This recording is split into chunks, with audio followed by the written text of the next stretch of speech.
the little bee, who dared to dream big. Biz, did you know that every single day, millions of tiny, fuzzy heroes are flying through the sky? Wearing stripes and carrying sunshine on their backs. One of them was a bee named Buzz.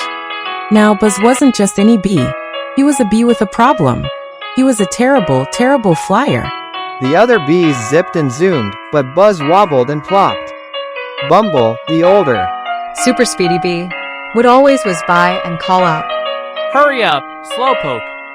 You'll never fill your honey pot at that speed. Buzz sighed. Maybe, he thought sadly. I'm just too small to make a difference. The wobbly start. Buzz lived in the busiest, shiniest hive in the whole Whispering Meadow. It was a massive city of wax. Humming with the sound of thousands of tiny wings. Every bee had an important job. The nectar scouts brought in the sweet treasure. The guard bees protected the hive door. The nursery bees kept the baby larvae warm. Buzz was an apprentice forager, which meant his job was to fly out and collect nectar and pollen. Simple, right? But for Buzz, it was a daily struggle. He would launch himself from the hive, his little wings beating like tiny frantic drums. But he often ended up face first in a soft daisy, petaled just a few feet away. One morning, the queen bee, a wise and gentle ruler, gathered all the young bees. my little workers. She buzzed in a soft, clear tone. The winter bloom is coming. To prepare, we must fill the new grand honeycomb. The biggest one we have ever built.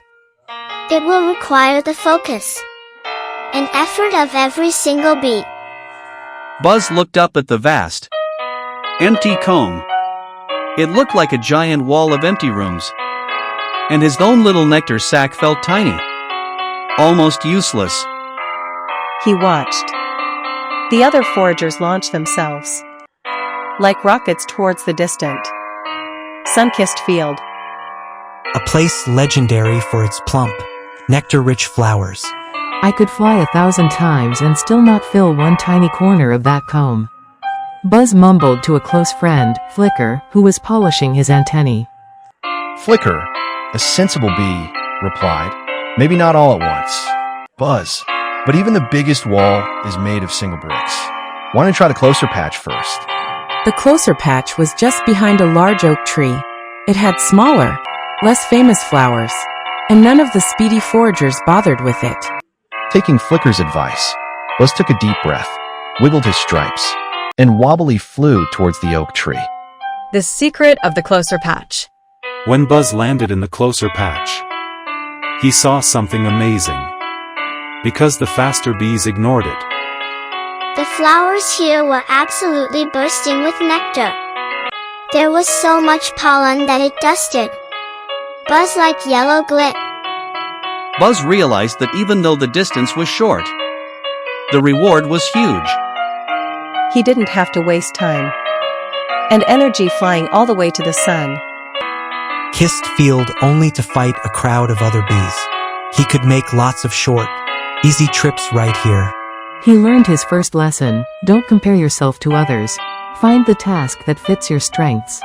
Buzz worked with a steady, quiet focus. Wobble, fly, collect, fly, deposit. Wobble, fly, collect, fly, deposit. He focused not on the size of the grand honeycomb, but on the size of his own tiny drop of nectar. One drop, then another drop, then another. Soon, a small pile of golden nectar began to form in the corner of the grand honeycomb. It was small, but it was there, and it was all Buzz's work. That evening, Bumble and the other fast bees returned, exhausted. The sun-kissed field was a disaster. Bumble complained. A big wind blew the petals away, and we all flew too far for too little. Like, share, and subscribe for more heart-touching, motivational stories every week. The queen bee flew over to Buzz's corner. My dear Buzz, she buzzed warmly. What is this bright, clear honey here? Buzz explained his system. staying close, avoiding the competition, and making many trips. The queen bee nodded, her eyes twinkling. You have shown us that a tiny, consistent effort is better than a big, wasted effort. He learned his second lesson. Consistency is key. Small, regular steps always beat big, sudden ones.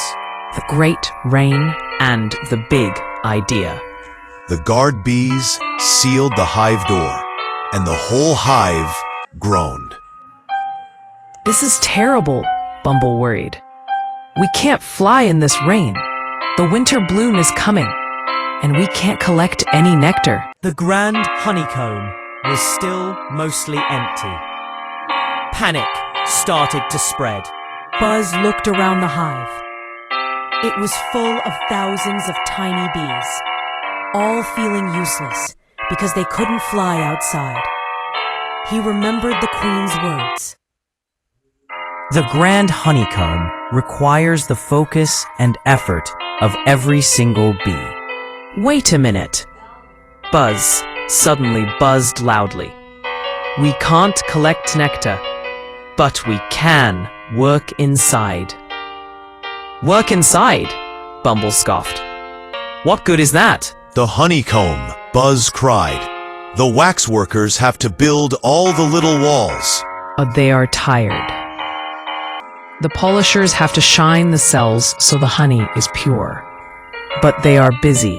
Buzz pointed out that while a few strong bees collected, all the other bees, the tiny, the old, the injured, could help prepare the honeycombs to store the honey. If they didn't prepare the cells, the forager bees' hard work would be wasted. Buzz's little idea suddenly grew huge. He organized the bees. The older bees became wax inspectors, checking for cracks. The littlest bees became cell polishers, dusting the tiny walls. The strong bees, like Bumble, became wax movers, carrying chunks of wax to the builders. He learned his third and most important lesson. Every job matters. When everyone does their part, no matter how small, the whole group succeeds. This is called teamwork.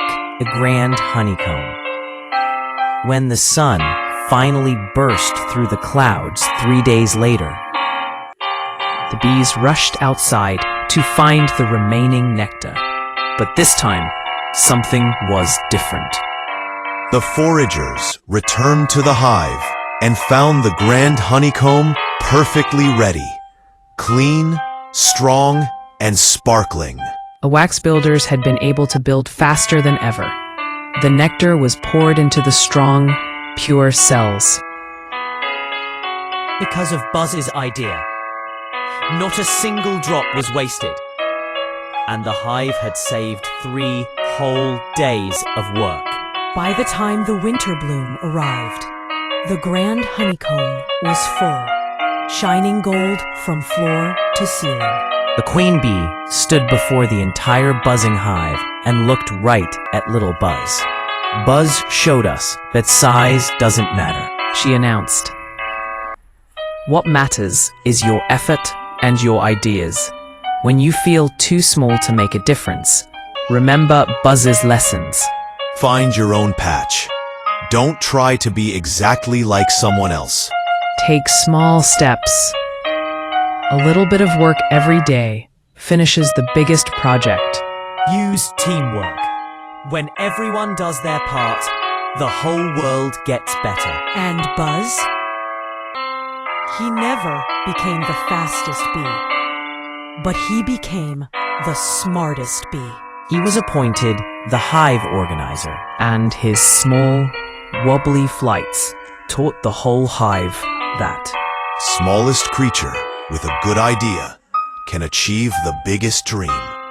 Like, share, and subscribe for more heart-touching, motivational stories every week.